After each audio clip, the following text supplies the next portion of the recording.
നമ്മുടെ തൃശ്ശൂർ ബാങ്ക് കുറച്ച കള്ളനെ പിടിച്ചിട്ടുണ്ട്.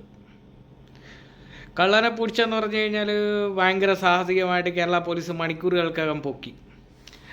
അങ്ങനെ പൊന്നു മക്കളെ കള്ളൻ്റെ വീട്ടിൽ ചെന്ന് നോക്കിയപ്പം അന്തം വിട്ടു.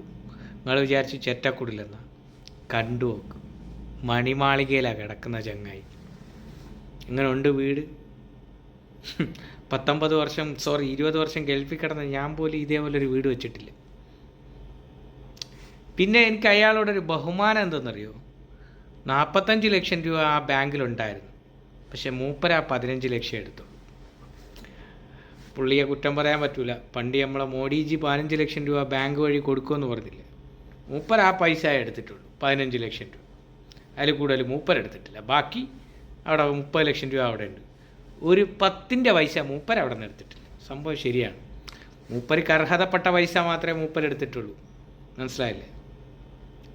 പിന്നെ മൂപ്പരോട് ചോദിച്ചു എന്തിനാണ് ഈ പൈസ എടുത്തതെന്ന് ചോദിച്ചപ്പോൾ മൂപ്പര് പറയുന്നതെന്ന് വെച്ച് കഴിഞ്ഞാൽ മൂപ്പര വൈഫ് വിദേശത്താണ്. അപ്പോൾ പെണ്ണുമ്പുള്ള പൈസ അയച്ചു കൊടുക്കും. അതൊക്കെ കൂട്ടുകാരോടൊക്കെ അടിച്ച് തീർത്ത് അങ്ങനെ കുറച്ച് കടമൊക്കെ ഉണ്ട്. ആ കടം തീർക്കാൻ വേണ്ടിയിട്ടാണ് എടുത്തത്. സംഭവം ശരി തന്നെയാണ്, കടം തീർക്കാൻ വേണ്ടി എടുത്താണ്. മൂപ്പരെ പിടിച്ച് ജയിലിലൊക്കെ കൊണ്ടുപോയി. ഇവിടെ കോടിക്കണക്കിന് രൂപ മുക്കിയിട്ട് ലണ്ടനിലും ഓസ്ട്രേലിയയിലും മറ്റിടത്തുമൊക്കെ പോയി താമസിക്കുന്നവന്മാരൊക്കെ പാവം മനുഷ്യൻ. പ്രധാനമന്ത്രി പറഞ്ഞ 15 ലക്ഷം രൂപയാണ് ആ പാവപ്പെട്ട എടുത്ത്. അതിനും കേരള പോലീസ് അറസ്റ്റ് ചെയ്തു. ഒന്നും പറയാനില്ല അണ്ണാ, ഇതാണ് നാട്. ഇത്രയേ ഉള്ളൂ, വാഗ്ദാനങ്ങൾ മാത്രമേ ഉള്ളൂ. എന്തായാലും അണ്ണ അർഹതപ്പെട്ട പൈസ എടുത്തത്. പക്ഷെ പറഞ്ഞിട്ട് കാര്യമില്ല, അർഹതപ്പെട്ട പൈസ എടുത്താലും നമ്മുടെ നാട് അങ്ങനെയാണെന്ന് അണ്ണനെ കള്ളനായിട്ടേ ചിത്രീകരിക്കത്തുള്ളൂ.